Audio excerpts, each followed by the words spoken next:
Queridos, a gente está numa série falando sobre a igreja aqui, e hoje eu quero me dirigir primeiramente, e você não vai ser identificado, pelo amor de Deus, para quem visita a gente hoje. A gente não faz isso aqui, a gente não canta musiquinha, a gente para visitante, manda você ficar de pé, falar o seu nome, a gente não vai fazer nada disso. No final você vai ver, você pode receber um presente lá, é o máximo que a gente quer fazer com você.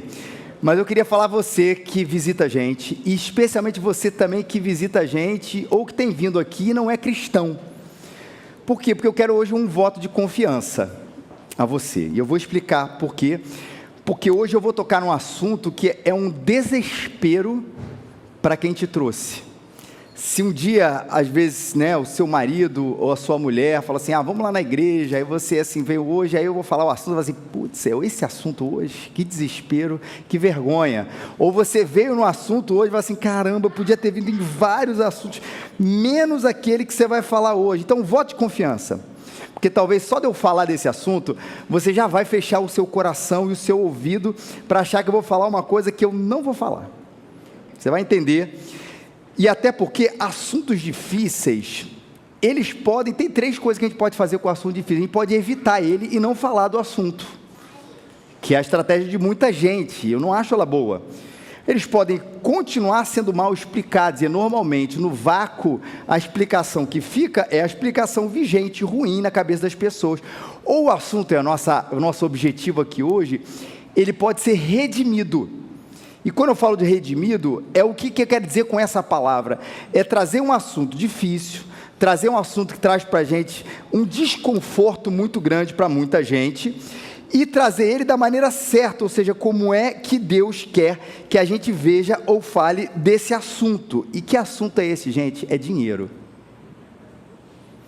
E eu não vou falar de dinheiro especificamente, eu vou falar de dízimo, eu vou falar de oferta. Está vendo como você que nos visita hoje já deve ter assim, caraca, fechou o coração?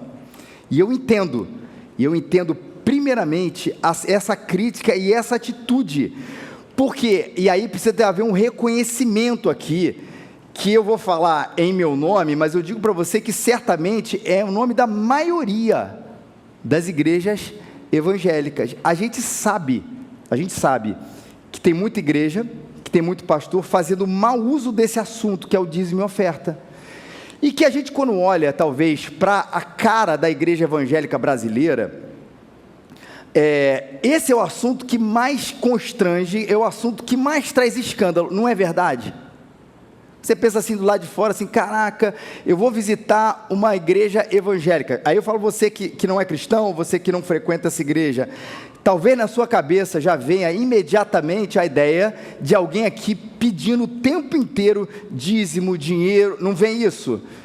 Esse é um estereótipo, repito, que não é mentiroso, ele só não reflete o todo, ou seja, a gente está dizendo que existe isso mesmo, e a gente reconhece isso, que de fato existem igrejas e pastores que usam essa questão do dízimo para enriquecer, e fazem esse enriquecimento mediante falsíssimas, se é que isso existe, promessas, daquele investimento maravilhoso, Você dê tanto que Deus vai te dar alguma coisa. Por exemplo, se você der um valor considerável aqui para Deus, através dos dízimos e ofertas, Deus vai te dar um apartamento, Deus vai te dar um carro, Deus vai te dar uma viagem, Deus vai te dar uma promoção, ou aquele investimento maravilhoso, você dá 10% do seu salário e Deus vai te dar 1000%, 200%, 20%, seja lá o que for, em dobro. Mas a gente entende que esse tipo de prática que existe, ele não reflete uma coisa que a Bíblia nos ensina.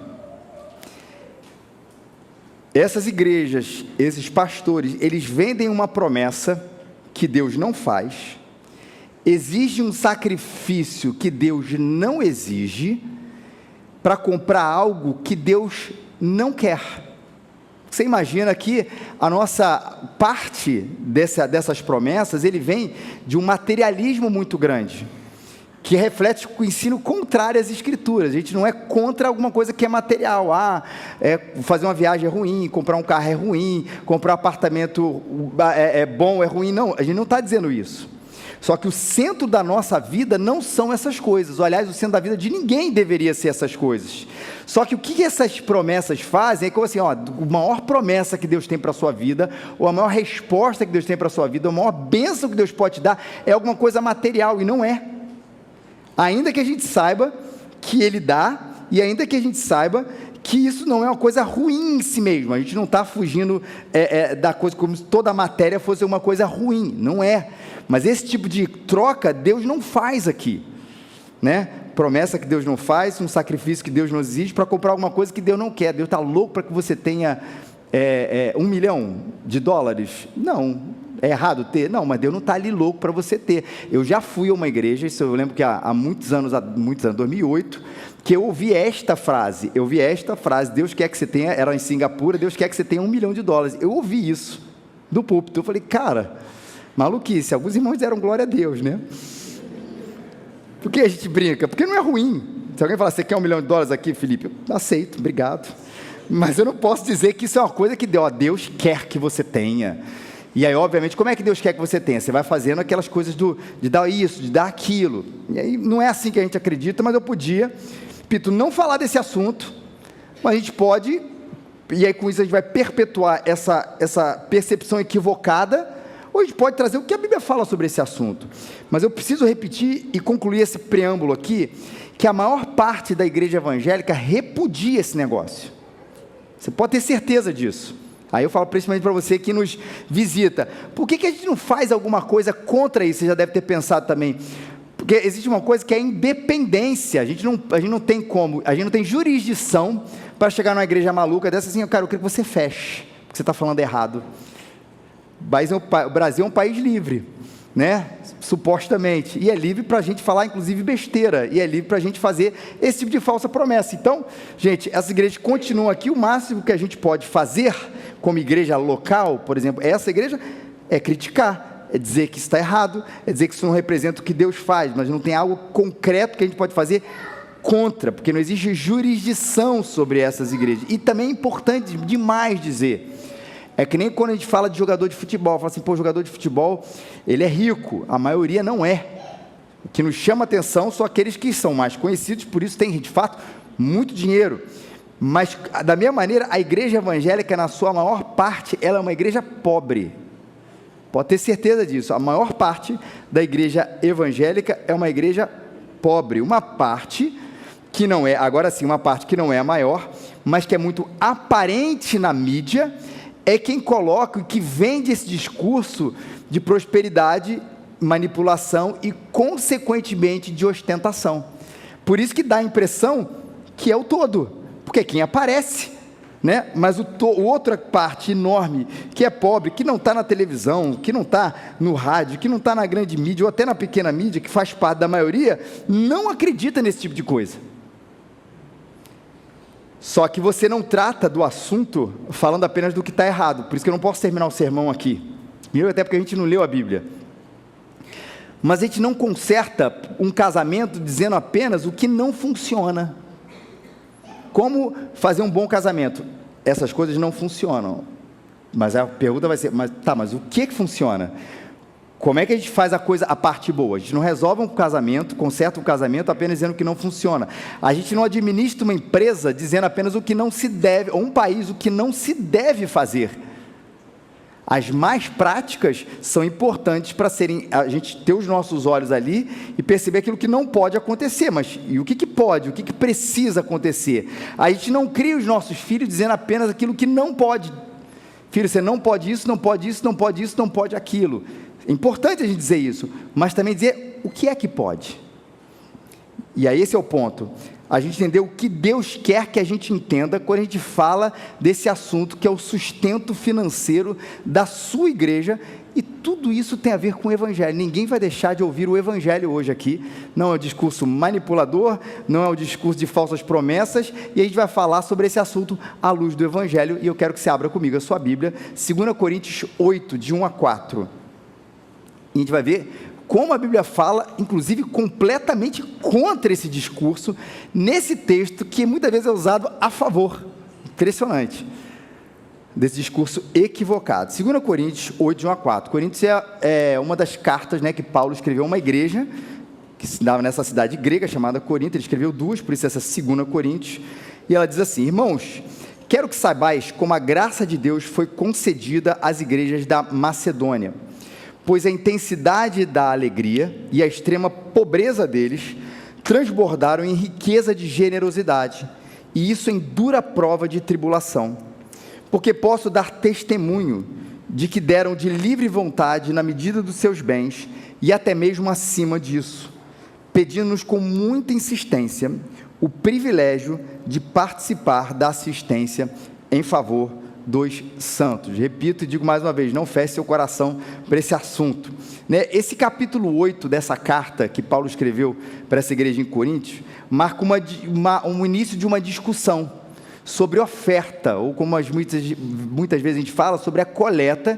financeira. Quando a gente fala coleta e oferta, a gente vai estar sempre nessa sermão de hoje, falando aqui sobre essa questão financeira, para os cristãos necessitados em Jerusalém. Então tinha cristãos ali necessitados em uma cidade, em uma localidade, e eles fazem um apelo para que várias igrejas possam contribuir com a vida financeira daqueles irmãos. Por que precisava construir? Porque eles estavam numa pobreza, provavelmente fruto de perseguição.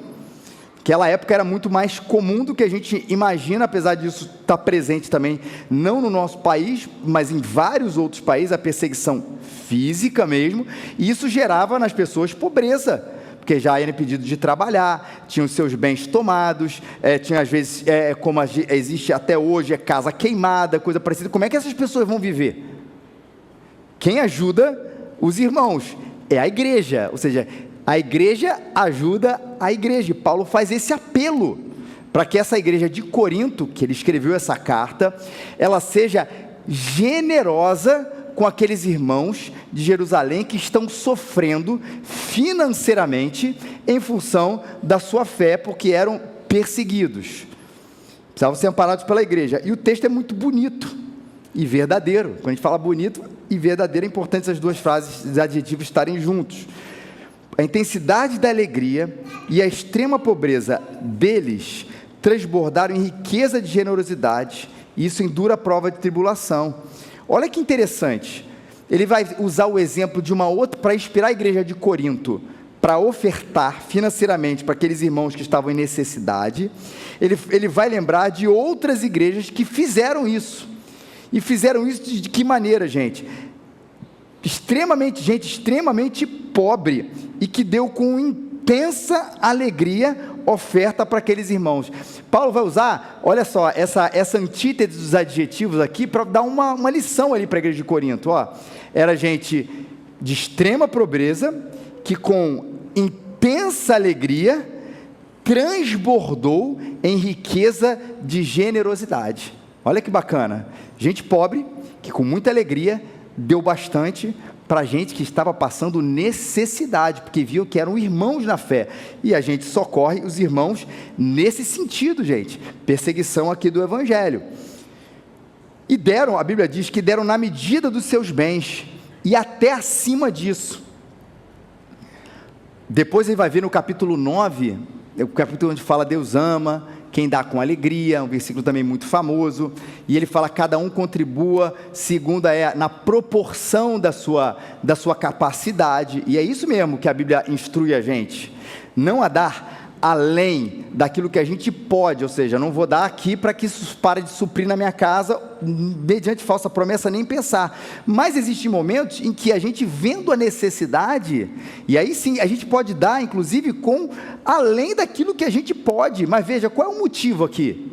Isso que é importante, não é assim, eu vou dar além para que eu receba mais, eu vou dar além para que falte na minha casa, mas uma promessa de que Deus vai me dar um apartamento, não, é eu vendo a necessidade do outro, da outra pessoa, do sofrimento daqueles cristãos, da pobreza daqueles cristãos, eles deram mais para que eles fossem supridos.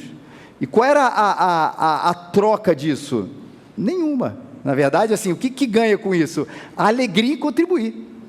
Esse é o ponto aqui, alegria de contribuir com aquelas pessoas, que coisa boa, a gente fez isso e ficou feliz de poder dar, e a Bíblia ainda fala que eles fizeram isso com livre vontade, como dizer assim, nós somos pobres, mas estamos muito felizes em ajudar nossos irmãos, vamos doar acima até da nossa possibilidade, e Paulo fala aqui, insistindo, aqui nesse texto, insistindo para que isso aconteça, eles mesmos, a gente quer doar, olha a insistência, a gente quer contribuir, e depois, dos versículos depois, Paulo chama essa igreja de Corinto para agir da mesma forma, ele vai dar esse exemplo, para falar assim, vocês façam a mesma coisa, e ele vai aqui, olha que bonito também, ele vai dar isso elogiando a igreja, portanto, versículo 7, assim como tendes transbordado em tudo, em fé, em palavra, em conhecimento, em toda preocupação e no amor que temos despertado em vocês,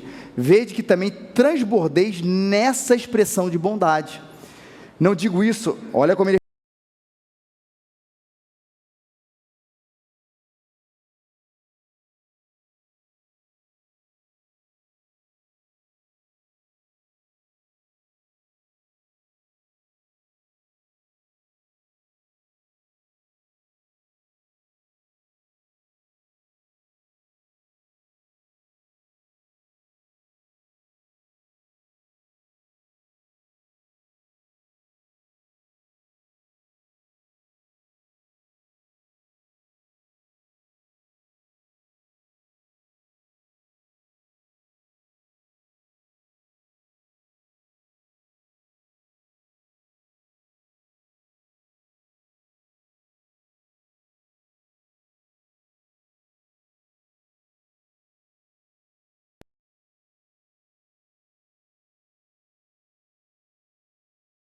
faz na madrugada do carinho, a gente pega a pessoa, a população de rua, e para dar um carinho nela, fala assim, poxa querido, Deus te abençoe, me dá um abraço.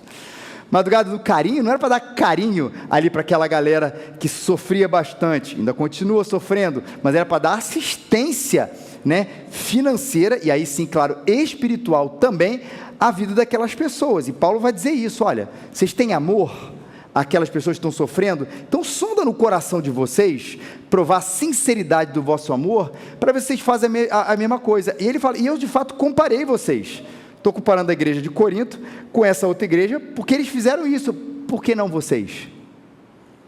Sem manipulação, reconhecimento, não digo isso como quem dá ordens, mas para provar a sinceridade do vosso amor, checa o coração, e quem é o modelo disso tudo?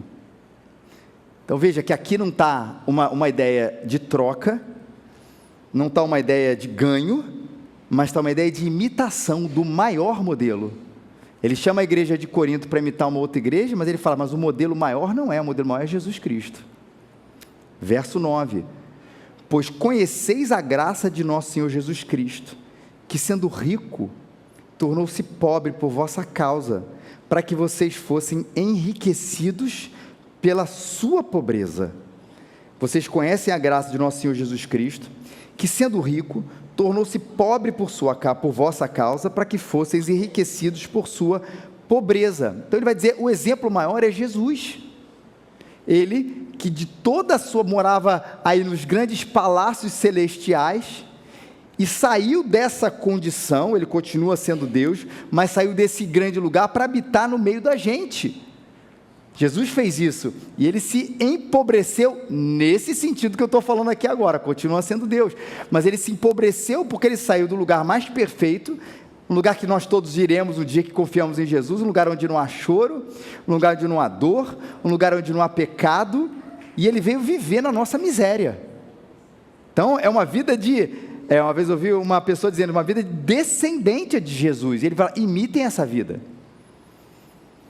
E ele não fala isso apenas, aí vai esse ponto, espiritualmente, se torne pobre espiritualmente para o outro, aliás, se torne rico espiritualmente para a pobreza espiritual do outro. Ele vai falar isso aqui de uma questão material. A graça de Cristo, que me leva, o amor dele, que me leva a ter amor às outras pessoas, imitando o seu exemplo, para que eu possa, inclusive, se ser uma motivação para eu ajudar os meus irmãos materialmente que estão sofrendo. E aí vemos a preocupação da igreja em ser igreja para ajudar aquelas pessoas que estão em necessidade, que não é uma coisa simplesmente opcional. É um chamado que todos nós temos, que tem a ver com a nossa própria condição financeira. Calvino, que é uma pessoa aqui, um grande teólogo, que a gente tem uma fundação da sua teologia, ele vai falar isso: a igreja não pode ser considerada bem organizada ou corretamente mantida, a menos que haja um diaconato, que seja um ofício público para cuidar dos pobres. É interessante. Na igreja presbiteriana, que é uma igreja de teologia calvinista, ou seja, baseada aqui na Bíblia e na visão de João Calvino sobre alguns assuntos, a gente, para organizar uma igreja, a gente precisa ter pastor, a gente precisa ter presbítero, a gente precisa ter diácono. Por que precisa ter o diácono? E aqui Calvino vai falar aqui para a gente, à luz da palavra de Deus, porque precisa ter de gente que cuide de pessoas mais pobres, menos favorecidas, necessitadas. Então esse é um motivo pelo qual a gente vê que a gente contribui com o sustento da igreja, que contribui de maneira diferente. Aí a gente vai ver quantas maneiras a gente vai, até hoje a gente vai falar, e de fato a gente não tem a ver com o aviso, mas a gente vai falar apadrinhamento de crianças, existem projetos sociais que a gente dá, ajuda que a gente dá aqui na nossa igreja, coisas que a gente sustenta com outras missões, a Missão Vida, o ímpar, tanta outra coisa que não é só essa igreja não. Eu digo assim, talvez diria que todas as igrejas evangélicas de alguma maneira fazem alguma coisa em relação ao necessitado. Pode fazer mais? Não tenho dúvida nenhuma, mas é fato que isso é uma preocupação, graças a Deus, desse meio cristão, e aí sim, é uma coisa que aparece muito pouco, muito pouco. A gente veja, na mídia a questão da manipulação, que a gente, repito, é verdade, acontece, discordamos e acontece, mas você vê muito pouco a maneira como a igreja ajuda as pessoas, e isso é fato. Você entrar em qualquer igreja, você vai conhecer algum ministério, alguma iniciativa que ajude gente necessitada, e aí a ajuda aos pobres tem a ver também com a nossa oferta pessoal, e aquilo que a gente faz na igreja, a oferta aqui, que acaba abençoando também outras pessoas. Mas vamos lá, esse é o único uso? Não. Sabe um outro uso também? E agora você vai fechar o coração de vez. Uso para o sustento dos pastores. Aí eu falei assim, agora, que bonitinho, falou dos pobres, mas depois falar dele. Não, sim, não. Primeiro, vou dizer uma coisa para você. O assunto hoje não é o Felipe. Meu nome é Felipe, para quem está visitando a gente, né? O assunto não é esse, não é o meu CPF, é o famoso CNPJ, né? Não é o indivíduo, mas é o cargo, e aí sim a gente precisa tocar nesse assunto, que é muito bem embasado biblicamente. E lembra que eu falei do início? Eu posso não falar desse assunto, eu posso falar mal de quem usa de maneira errada esse assunto, ou falar do que a Bíblia fala de maneira certeira para a gente. E é constrangedor para mim falar, não tenho dúvida nenhuma, que é estranho falar de um assunto que de alguma maneira eu sou beneficiado. Ainda bem que o meu filho mais novo, ele sempre na hora dos dízimos e ofertas, ele quer dar um dinheiro, aí ele fala assim para mim, tem 3 envelopes aqui, ele fala assim, papai, qual é o seu salário? Aí eu falo, é um envelope branco, Felipe, então tá bom. Aí ele pega o meu dinheiro, bota no envelope branco, para eu receber mais dinheiro. E não é que o envelope branco ele é todo para mim, entenda bem isso, mas é porque é para as despesas regulares da igreja, o que inclui o pastor, tá, gente? Pelo amor de Deus, por tudo que eu boto no envelope branco, não é isso não, mas faz parte da questão geral. Mas eu quero dizer, o dinheiro da igreja é auxílio dos necessitados? Sem dúvida. O dinheiro da igreja é para o sustento dos pastores? Sim. Esquece que é o Felipe que está falando. Mas repito, a gente pode não falar, ou a gente pode falar de maneira certeza, sem abuso, e esse é um ponto aqui, não é para sustentar nenhum tipo de suntuosidade, mas é para trazer o quê? Dignidade e respeito para quem trabalha, não só o pastor, isso é muito importante também, mas para quem trabalha de maneira remunerada na casa de Deus. Cara, peraí, tem base bíblica? Vamos lá, várias. Vocês, 1 Coríntios 9, vocês não sabem que aqueles que trabalham no templo comem das coisas do templo, e os que servem no altar participam do que é oferecido no altar?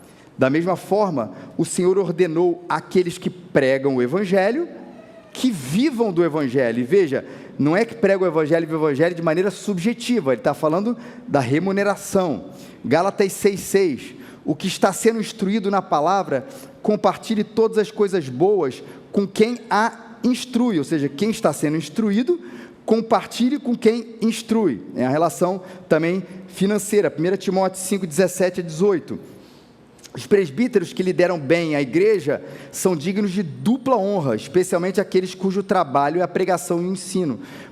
E aí ele diz, pois a Escritura diz, não amordace o boi enquanto está debulhando o cereal, e o trabalhador merece o seu salário. A comparação que ele faz aqui não é uma comparação, olha, tem um homem especial que precisa de muito, que você vai honrar. Não, é uma comparação inclusive muito pé no chão aqui que Paulo faz, tanto nessas 3 cartas, Coríntios, Gálatas e Timóteo. A pessoa trabalha, que ela vive. Então o pastor que é um trabalhador, como são os advogados, comerciantes, médicos ou o que for, a igreja é aquela que se compromete com o sustento dele, porque ele é um trabalhador. Eu sei que às vezes isso é muito difícil. Pastor e músico sofrem disso, não é, gente? O que você faz da vida? Eu sou músico. Tá bom, mas você ganha dinheiro com o quê? Né? O que você faz da vida? Eu sou pastor, mas é só pastor? Porque o que a gente faz, né, é aquilo, a gente, 5 minutos antes do culto começar, a gente escolhe o texto, faz isso e começa a pregar aqui. Não é um trabalhador. Gente, veja, como outro qualquer, nesse sentido que a Bíblia está falando. Só que a diferença é isso, o sustento não vem de outro lugar, senão da igreja. Existem lugares onde isso acontece? Existe. Existem lugares onde o Estado paga o pastor? Tem. Aí a gente imagina assim, deve ser uns lugares bem, às vezes complicados, né? Bem ruins de morar, Dinamarca, Noruega, Islândia, Inglaterra, Grécia. Não é todo pastor, ou todo padre inclusive, né? Mas aqueles que são ligados às igrejas chamadas igrejas estatais. Em algumas, nessa Dinamarca, Noruega e Islândia, a igreja oficial, a igreja luterana oficial, ligada ao Estado. Parte da igreja anglicana na Grã-Bretanha também é ligada ali, e a igreja ortodoxa grega também ali, a Grécia. Então tem alguns padres e bispos ortodoxos que recebem também o salário diretamente do governo, e alguns países também, assim, bem desorganizados, como a Alemanha, Suécia e Finlândia, alguns países esses, quando você se denomina parte quando você se faz parte de uma denominação, você recebe ali um imposto, além do imposto de renda. Eu sou luterano, então além do imposto de renda, eu tenho que ali descontado em folha do meu salário, algo que vai transferido direto para a igreja. A gente concorda com isso de jeito nenhum. Isso é horrível, por muitas e muitas maneiras. Primeiro, aí sim, a gente tem um belo exemplo de como essa separação precisa acontecer do Estado e da igreja. Então, essa independência saudável e positiva, ela pressupõe de que esse Estado, ele não vai contribuir com alguma coisa da qual ele não deve fazer parte desta maneira direta. Porque isso, inclusive, faz com que parte do discurso de quem prega possa ficar ali, assim, um pouco comprometido. Não é o Estado que vai sustentar, é a igreja. E eu tenho que ter a liberdade de dizer coisas a favor e contra esse Estado que supostamente paga o meu dinheiro. Então, para ter liberdade, gente, faz essa separação, de maneira prática isso aí também. Mas veja, como parte dessa independência, a igreja faz esse sustento, e eu vou repetir, sem abuso, sem manipulação e com dignidade. E não é só o obreiro local. O que a gente chama de obreiro local? Essa ideia do pastor. Mas também a importância de todo mundo que é apoiado por esse ministério que a igreja apoia. De levar o evangelho, de cuidar de pessoas, de fazer a vontade de Deus. Por isso que a gente, por exemplo, apoia outras igrejas.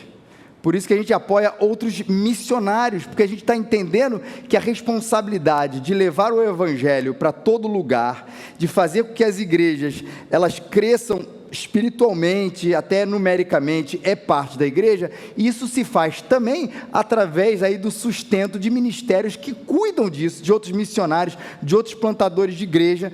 Tudo isso faz parte desse escopo que a igreja está ela ali desafiada a contribuir. E aí vem um ponto principal. Principalmente para você que nos visita. Pô, entendi. Por que minha mulher, meu marido, minha amiga, meu amigo que me trouxe aqui, ele dá dinheiro para a igreja? Porque às vezes a gente pensa assim, tudo bem, a parte de cuidar dos pobres, que eu falo, que faz parte, ele é a parte que mais mexe com o nosso coração.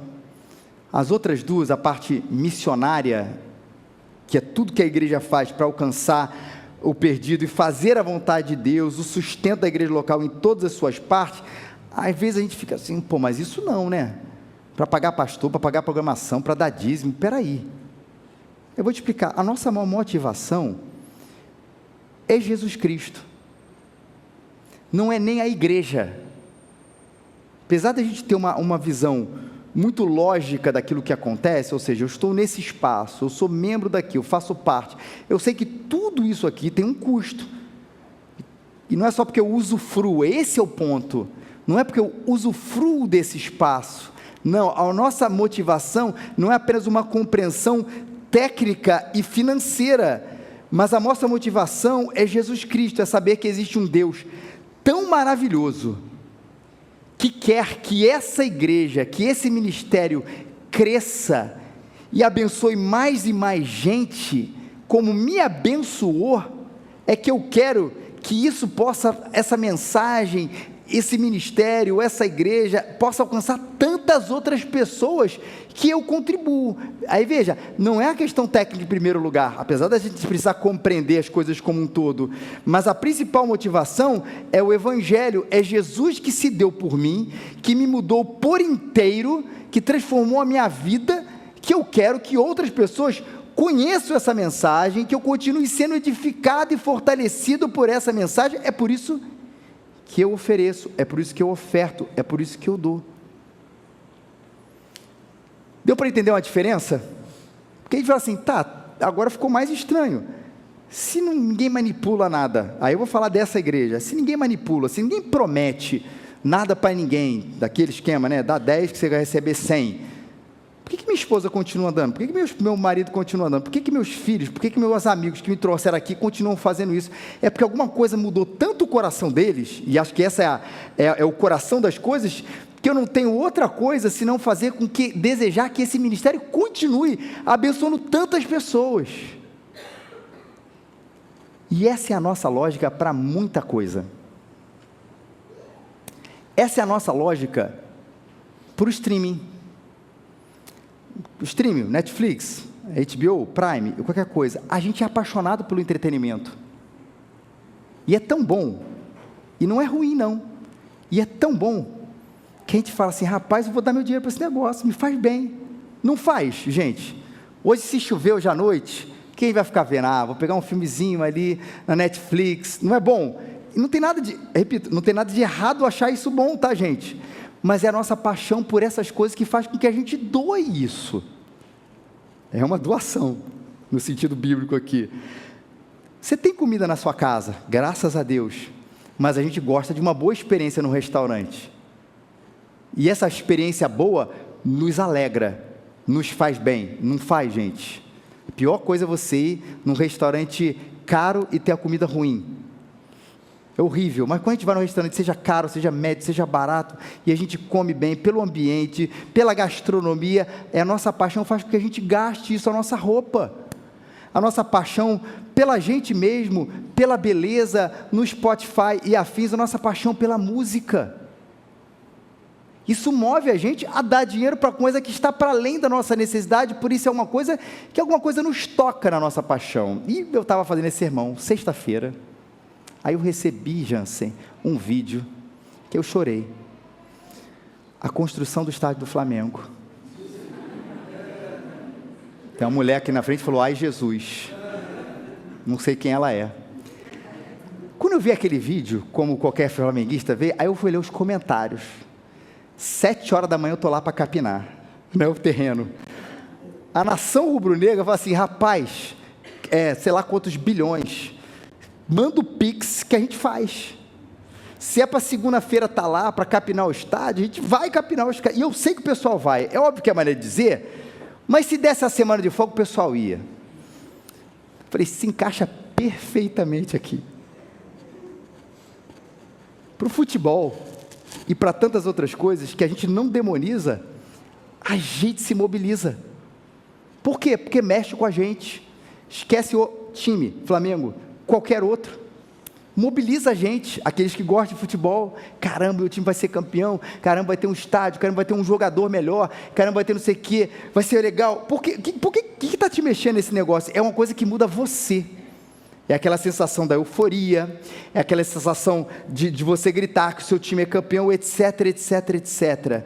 É uma coisa que nos transforma. Aí eu repito, por que a gente não pode ter essa paixão por alguma coisa que realmente transforma as vidas por inteiro? E se isso é verdade, e como é que a gente não vai investir o nosso dinheiro nessas coisas?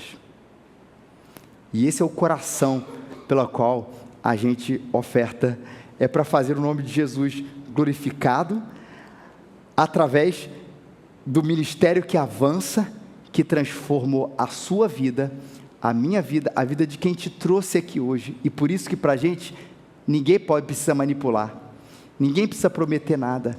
A gente faz, Deus ama quem dá com alegria, porque a gente quer ver a maior mensagem do mundo ser espalhada por 4 cantos da terra, para cada coração que a gente puder alcançar.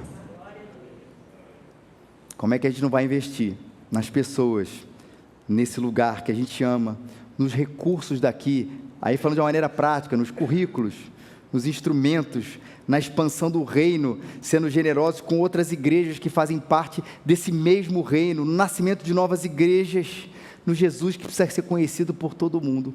Como é que a gente não vai ser generoso? 3 coisas para a gente terminar aqui esse momento. Primeira, de fato, seja generoso.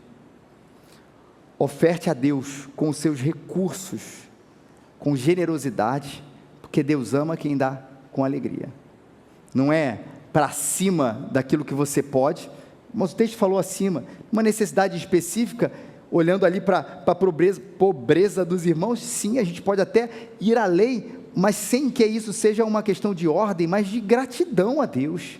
A gente ser generoso com esta igreja, com esse ministério, fruto daquilo que de fato é verdade. Seja fiel. Ou seja, é a constância. E isso, aí eu falo de uma maneira prática, que é importante para que a gente possa, como igreja, se organizar e dar passos certos. Com quanto a gente vai contar para que a gente possa fazer isso, isso ou aquilo. A gente não tem manipulação, nada disso, mas a gente precisa ter essa organização que tem a ver com a sua fidelidade, para que a gente possa dar os passos que Deus quer que a gente passe. E em terceiro, a mais importante, seja generoso, seja fiel, mas tenha a motivação certa. Oferte a Deus financeiramente como resposta a um Deus que mudou você. É a mesma coisa, por que eu vou na igreja todo domingo? Não é porque me mandaram, porque o pastor ordenou, porque eu tenho medo de ser desabençoado ou coisa parecida. Por que eu dou o dízimo e oferta? Porque eu também tenho medo do gafanhoto, do demônio roubar meu dinheiro. A gente não tem medo dessas coisas. A gente faz como resposta a um Deus que me mudou e transformou. E eu devolvo a Ele, não 10%, é tudo. E parte desse todo no ministério, para que a igreja continue avançando e levando a mensagem que transforma todas as pessoas para todo lugar, para todo coração. É por causa de Jesus que a gente faz todas as coisas. Deus te abençoe. Deus te abençoe. Vamos orar.